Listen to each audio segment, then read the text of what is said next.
श्री कृष्णा। राधे राधे भक्तों। तो भक्तों, आप सभी लड्डू गोपाल की पूजा और सेवा ज़रूर करते होंगे, तभी तो आपने इस वीडियो को प्ले किया। और जो भी भक्त लड्डू गोपाल की सेवा करते हैं, लड्डू गोपाल की पूजा करते हैं, उन्हें भोग लगाते हैं, उन्हें प्रतिदिन स्नान करके अच्छे अच्छे वस्त्र पहनाते हैं, उन पर हमारे लड्डू गोपाल की विशेष कृपा होती है। आपको तो पता होगा कि लड्डू गोपाल की पूजा करना और उनसे अपनी मनोकामना पूरी कराना बहुत ही सरल होता है, क्योंकि लड्डू गोपाल की पूजा सेवा बहुत ही सरल होती है। और हमारे लड्डू गोपाल सिर्फ भक्त का भाव देखते हैं। थोड़ी सी ही पूजा और सेवा में लड्डू गोपाल हमारी सारी मनोकामना पूरी कर देते हैं। दोस्तों, आज की इस वीडियो में, इस सत्य लीला कथा में आपको जो सच्ची कहानी, सच्ची घटना मैं बताने जा रही हूँ, उसमें आपको यही जानने को मिलेगा कि भगवान अपने भक्त की मनोकामना कैसे पूरी करते हैं, कैसे लड्डू गोपाल हमारे भाग्य को बदल देते हैं। अपनी भक्त की भक्ति को देखकर उस पर कृपा करके भगवान उसके दुर्भाग्य को भी सौभाग्य में बदल देते हैं। तो दोस्तों, ये कहानी है उन्नाव में रहने वाले मंजू की। मंजू जो कि उन्नाव में अपने परिवार के साथ रहा करती हैं। उनके परिवार में उनके पति और उनके सास ससुर उनके साथ रहा करते हैं। मंजू जी पहले बहुत दुखी रहा करती थी, क्योंकि वो बताती है कि उनके संसार में उन्हें इस जीवन में सब कुछ मिला था। अगर उनके जीवन में किसी चीज़ की कमी थी तो वो थी एक संतान की। शादी के 10 वर्ष बीत चुके थे, लेकिन मंजू जी अभी तक माँ नहीं बनी थी। उनके विवाह के कुछ दिनों बाद ही ससुराल वाले उनसे आए दिन पूछने लगते थे कि तुम संतान की खुशखबरी कब दोगी, माँ बनने की खुशखबरी कब दोगी। मंजू जी बताती हैं कि मेरे पति का भी मुझ पर बहुत दबाव था, क्योंकि उनकी माँ रोज़ उनसे कहा करती थी कि मुझे जल्दी से एक पोता चाहिए। अपनी माँ की बात सुनकर मेरे पति बहुत ज़्यादा चिंता में रहते थे और वो मुझे रोज़ ही बच्चे के लिए ताना सुनाते थे। धीरे धीरे हमारे विवाह को 3 वर्ष बीत गए थे। 3 वर्ष यूँ ही बीत जाने के बाद जब मैं एक बार भी गर्भवती नहीं हुई तो मेरे मन में भी एक डर आ गया। मुझे ऐसा लगा कि शायद मुझे कोई समस्या है और मुझे डॉक्टर से कंसल्ट करना चाहिए। अपने पति से इस बारे में बात करने के बाद मैं उनके साथ अपने आप को चेक कराने एक डॉक्टर के पास गई। डॉक्टर ने मुझे कुछ टेस्ट कराने के लिए बोला और टेस्ट की रिपोर्ट आने के बाद मुझे कहा कि आपके माँ बनने की चांसेस बहुत कम है।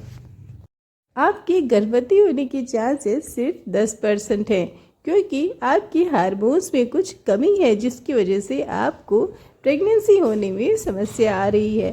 अपनी डॉक्टर के मुंह से इतनी नकारात्मक बात सुनने के बाद मैं बहुत ही ज़्यादा आहत हो गई थी।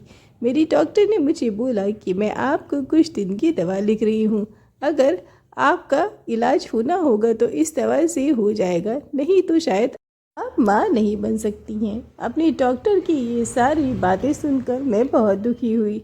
मैं मन ही मन ये ही सोचती थी कि इतनी बड़ी कमी तुमने मुझ में ही क्यों की। आखिर इस संसार में और भी लोग हैं, और भी सारी औरतें हैं, लेकिन ये कमी तूने मुझे क्यों दी। आखिर मैंने पिछले जन्म में ऐसे कौन से बुरे कर्म किए थे जो मैं इस जन्म में माँ नहीं बन सकती। खुद अपने आप से ये प्रश्न पूछ पूछ कर मैं रोज़ रोया करती थी।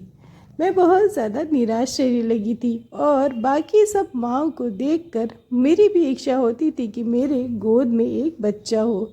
अपनी कमी को दूर करने के लिए और अपने दुख को छिपाने के लिए मैं वृंदावन से एक छोटे से बाल गोपाल को अपने घर सेवा के लिए लेकर आई, क्योंकि मैंने अपनी सहेली से ऐसा सुना था कि लड्डू गोपाल की सेवा करने से संतान प्राप्ति में सफलता मिलती है।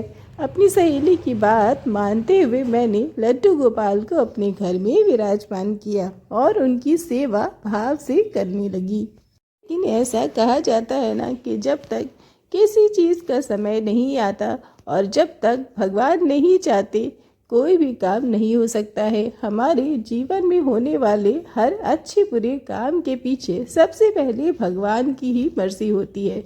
शायद मेरा माँ बनना मेरे लड्डू गोपाल को उस समय मंजूर न था। उन्होंने मेरे लिए कुछ और ही सोच रखा था। लड्डू गोपाल की सेवा करते करते मुझे और भी 7 वर्ष बीत चुके। मैं अभी तक एक भी बार गर्भवती नहीं हुई थी और मेरे मन में माँ बनने की बहुत ज़्यादा लालसा थी। मेरी सास अब मेरी गोपाल सेवा को देखकर बहुत ज़्यादा चिढ़ने लगी थी, क्योंकि धीरे धीरे लड्डू गोपाल की सेवा करते करते मुझे 7 वर्ष हो चुके थे, लेकिन अब तक मेरी गोद सूनी की सूनी थी। मेरी सास दिन रात मुझे ताने सुनाती कि तू बाज है, अगर तू बाज ना होती तो इतने साल से लड्डू गोपाल की सेवा कर रही है। तेरे लड्डू गोपाल तुझे एक बेटा नहीं दे सकते, कैसे भगवान है तेरे। लेकिन सच पूछो तो मैं अपने बाल गोपाल को ही अपना पुत्र मानने लगी थी। 7 साल कोई कम नहीं होते। मैंने वात्सल्य भाव से, पुत्र के भाव से अपने लड्डू गोपाल की इतने सालों से सेवा की। अब मैं अपने लड्डू गोपाल को ही अपना बेटा मानती थी, लेकिन इस बात को मैं अपनी सास से नहीं कह सकती, क्योंकि एक तो वो मेरे गोपाल जी से पहले ही बहुत चिढ़ती थी और मुझ में इतनी बड़ी कमी होने के कारण अगर मैं लड्डू गोपाल को उनके सामने अपनी संतान कहती तो वो और भी ज़्यादा चिढ़कर मेरे लड्डू गोपाल के बारे में अनाप शनाप बोलने मैं बीतता गया और मैं लड्डू गोपाल की सेवा करती रही, लेकिन अभी तक मेरी कोई भी संतान पैदा नहीं हुई थी। मेरे मन से अब माँ बनने की इच्छा और लालसा धीरे धीरे कम होती जा रही थी, क्योंकि मेरा लड्डू गोपाल के प्रति प्यार बढ़ता जा रहा था और मैं भाव से ही लड्डू गोपाल को अपना बेटा मान चुकी थी। मेरे पति भी लड्डू गोपाल के स्वरूप में ही अपनी संतान को देखने लगे थे। हम पति पत्नी दोनों मिलकर लड्डू गोपाल की सेवा करते थे। बाल गोपाल पे अपने लड्डू गोपाल पर 100% भरोसा था, लेकिन मेरी सास हमेशा मेरी लड्डू गोपाल के बारे में उल्टी सीधी बातें करती थी। वो यहाँ तक कहती थी कि तू जब तक लड्डू गोपाल की पूजा करेगी तू माँ नहीं बन सकती। लेकिन ये सब बकना व्यर्थ था। मुझे तो मेरे लड्डू गोपाल में ही मेरा पुत्र, मेरी संतान नजर आती थी, लेकिन अपने हृदय का ये भाव मैं अपनी सास से नहीं बना सकती, क्योंकि वो बहुत ही निष्ठुर स्वभाव की औरत थी। एक दिन पोता प्राप्त करने के लिए मेरी सास के दिमाग में इतनी गंदी बात आएगी ये तो मैं सोच भी नहीं सकती थी। अब मेरी सास पोता पाने के लिए किसी तंत्र मंत्र का सहारा लेंगी या फिर किसी औघड़ का सहारा लेंगी, ये मैंने कभी सोचा भी नहीं था। एक दिन मेरे साथ एक ऐसी घटना हुई जिसकी मैंने अपने जीवन में कभी कल्पना भी नहीं की। जब मैं अपने लड्डू गोपाल को स्नान करा रही थी, तभी मेरी सास मेरे कमरे में अचानक से आकर खड़ी हो जाती है और मुझसे कहने लगती है कि बहू, तुझे ये सब करने की अब कोई भी ज़रूरत नहीं है। मैंने अचानक से ऐसी बात सुन के अपनी सास से पूछा कि माँ जी क्या हो गया, आप क्या करने की बात कर रही हैं। मेरी सास ने बोला, मंजू तू अभी तक हमें एक बेटा नहीं दे पाई और ये सब करने का अब कोई भी फ़ायदा नहीं है, लेकिन मैंने तेरे लिए एक बहुत ही अच्छा उपाय पता किया है। तो अगर उस उपाय को करती है तो जल्दी ही तेरी गोद भर जाएगी। मैंने अपनी सास से पूछा कि माँ जी क्या करना है मुझे, आप जल्दी बताइए, मैं कुछ भी करने के लिए तैयार हूँ। अपने गोपाल जी को तैयार करते करते मैं अपनी सास से बात भी कर रही थी। तभी मेरी सास ने मुझे बताया कि आज रात को तू मेरे साथ कहीं चलना, मैं तुझे किसी से मिलाऊंगी और वो तुझे ही बच्चा पाने के लिए एक नया रास्ता बताएगा। मैं बहुत खुश हुई। मुझे ऐसा लगा जैसे मेरी लड्डू गोपाल ने मेरी सुन ली। मेरी इच्छा पूरी होने वाली है। मैं जल्दी से शाम को अपना घर का सारा काम खत्म करके खाना बनाकर अपनी सास के साथ जाने के लिए तैयार होने लगी। तभी मेरे हस्बैंड ऑफिस से आते हैं। उन्होंने मुझसे पूछा कि मंजू तुम कहाँ जाने के लिए तैयार हो रही हो। मैंने अपने पति को माता जी की सारी बात बताई। मेरे पति भी बहुत खुश हुए। पति ने मुझसे कहा कि चलो तुम दोनों को मैं अपने साथ लेकर वहां पर पहुंचा देता हूँ। मेरी सास भी अपने कमरे में जाने की तैयारी कर रही थी। मेरी सास अपने कमरे से तैयार होकर बाहर निकलती हैं और मुझे साथ में चलने के लिए कहती हैं। मैंने माता जी से बोला कि माता जी ये भी अब ऑफिस से घर आ गए हैं और हम दोनों को ये पहुंचा देंगे। मेरी सास ने मेरे पति को साथ ले जाने के लिए मना कर दिया। मैंने अपने पति से बोला कि माँ जी आपको साथ चलने के लिए मना कर रही हैं, इसलिए आप घर पर ही रहिए और लड्डू गोपाल का ध्यान रखिएगा। ये सब बात करने के बाद मैं अपनी सास के साथ शाम को निकल जाती हूँ और मेरी सास मुझे एक बड़ी ही अजीब सी जगह पर लेकर जाती है, जो कि शहर से बहुत ही बाहर की तरफ रहता है। वो इलाका एक गांव और जंगल का होता है। मेरी सास मुझे याद दिलाती है कि बहू रुक जाओ, हमें साथ में लड्डू गोपाल को भी लेके चलना है। माँ का ऐसा कहना मुझे थोड़ा अजीब लगा। मेरी सास मुझसे कहती हैं कि बहू हमें लड्डू गोपाल को अपने साथ ले चलना है, वहाँ पर लड्डू गोपाल का भी कुछ काम है। अगर लड्डू गोपाल तुम्हारे साथ नहीं चले तो हमारा ये उपाय पूरा नहीं हो पाएगा। मुझे माँ की ये बात सुन के अंदर से थोड़ा सा डर लगा। मुझे दाल में कुछ काला नज़र आया, लेकिन मैं अपनी सास की बात को काट नहीं पाई और मैं घर जाकर अपने लड्डू गोपाल के विग्रह को वापस अपने साथ लेकर आई। अपने लड्डू गोपाल को अपने सीने से चिपका कर मैं अपनी सास के साथ एक ऑटो में बैठ गई।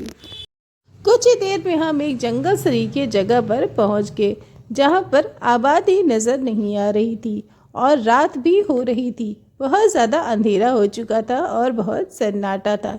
मेरी सास ने मुझे बोला कि तुम बस मेरे पीछे पीछे आती जाओ, जहाँ मैं जा रही हूँ वहाँ चलो।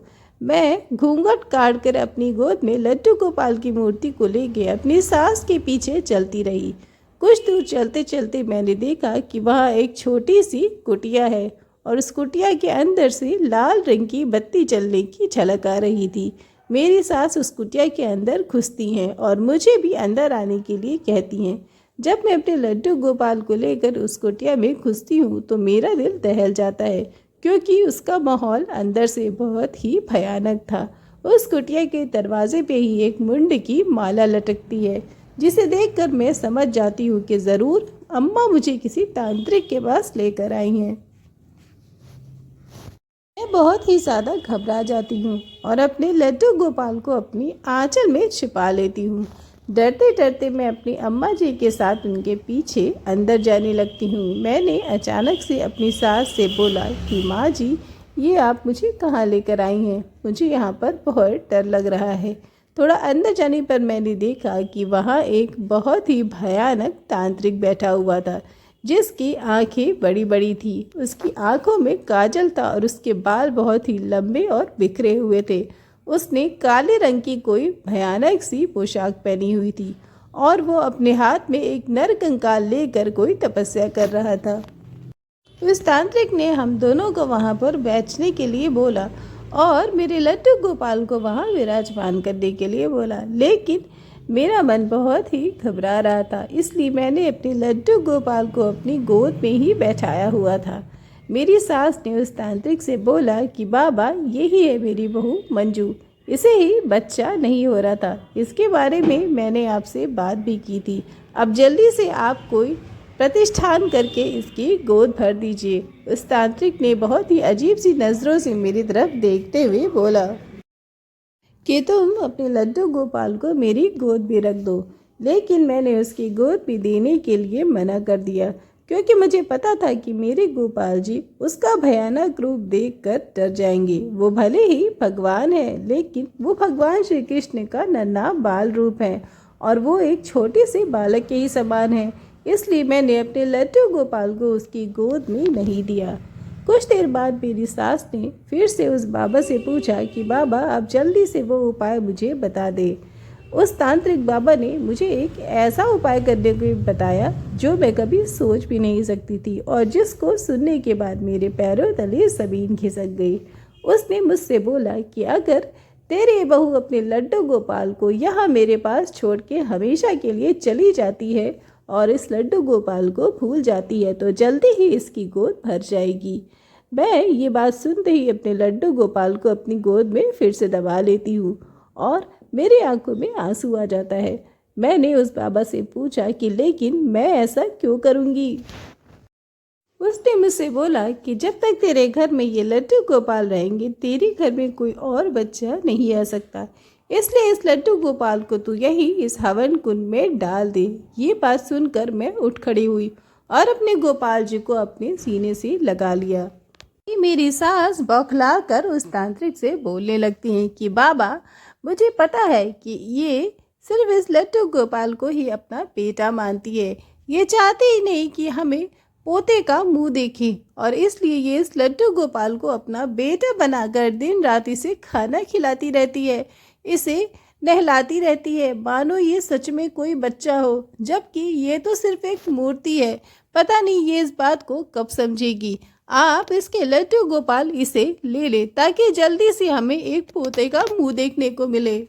मैंने उस बाबा से बोला कि अगर सच में संतान उत्पत्ति के लिए आपके पास कोई उपाय है तो आप बताइए, अन्यथा मैं यहाँ से जा रही हूँ। ये मेरे गोपाल जी हैं, ये मेरे प्राण स्वरूप हैं, मैं इन्हें कहीं भी नहीं छोड़ सकती। और मेरे कोई संतान हो या ना हो, लेकिन अपने बाल गोपाल की मैं सेवा हमेशा करूँगी। जब तक मेरे शरीर में प्राण है मैं अपने लड्डू गोपाल की सेवा करती रहूँगी। मेरा सारा जीवन इनकी सेवा में ही बीत जाएगा, मुझे कोई संतान चाहिए भी नहीं। और तभी अचानक से मेरी सास ने जो मेरे लड्डू गोपाल के साथ किया वो तो मैंने कभी सोचा भी नहीं था, और इसको देखने के बाद मेरे रोंगटे खड़े हो गए। मेरी सास ने मेरे हाथ से लड्डू गोपाल को छीनकर उस हवन कुंड में डाल दिया और मैं उसे देखकर जैसे पागल हो गई। मैंने झट से उस लड्डू गोपाल की विग्रह को उस हवन कुंड से बाहर निकाला और उन पर पानी डाल के उन्हें ठंडा करने की कोशिश की। पानी डालने के बाद मैंने अपने लड्डू गोपाल को अपनी आंचल से पोंछा और वहां से उन्हें लेकर वापस घर आने लगी। मेरी सास मुझे ऊपर आग बबूला हो गई। घर आकर मैंने अपने पति को ये सारे वाक़ये के बारे में बताया और मेरे पति ये सब सुन के बहुत नाराज़ हुए। बाद में माँ के घर आने के बाद मेरे पति ने अपनी माँ से ये सब कुछ पूछा। मेरी सास ने मेरे पति से भी वही बोला जो उन्होंने मुझे बोला था। मेरी सास ने मेरी लड्डू गोपाल के ऊपर दोषारोपण करते हुए बोला कि जिस दिन से ये मूर्ति इस घर में आई है, इस घर में एक मनहूसियत छाई हुई है और इसीलिए तुझे कोई भी संतान नहीं हो रही है। मेरे पति को भी ये बात अच्छी नहीं लगी। उन्होंने अपनी माता जी को समझाने की कोशिश की, लेकिन वो किसी की बात सुनती ही नहीं। मैं और मेरे पति बहुत दुखी हो चुके थे और इसीलिए हम अपने लड्डू गोपाल को लेकर कुछ दिनों के लिए वृंदावन धाम जाने लगे। वृंदावन धाम जाकर हमें बहुत शांति मिली और हमारे लाला भी वहाँ पर बहुत ही खुशीपूर्वक रहने लगे। हमने बांके बिहारी के दर्शन किए और बांके बिहारी मंदिर में ही मेरे साथ एक चमत्कार हुआ। जब मैं बांके बिहारी के दर्शन के लिए अंदर जा रही थी तभी मुझे वहाँ एक गोस्वामी जी मिले और उन्होंने मेरे हाथ में मेरे बाल गोपाल को देखकर मुझसे पूछा कि मुझे पता है कि आप यहाँ पर किसी मनोकामना के लिए आई हैं। मैं उनसे पूछने लगी कि आपको मेरी मनोकामना के बारे में कैसे पता है गुरुजी। उन्होंने मुझे बोला कि आपके गोपाल जी मुझे अपनी आंखों से सब कुछ बता रहे हैं, लेकिन अब आप यहाँ पर बांके बिहारी की शरण में आ गई हैं, इसलिए आपकी वो मनोकामना कभी भी अधूरी नहीं रहेगी। बहुत ही जल्दी आपको एक संतान की प्राप्ति होगी। मैंने उन गोस्वामी जी को बहुत ही धन्यवाद दिया।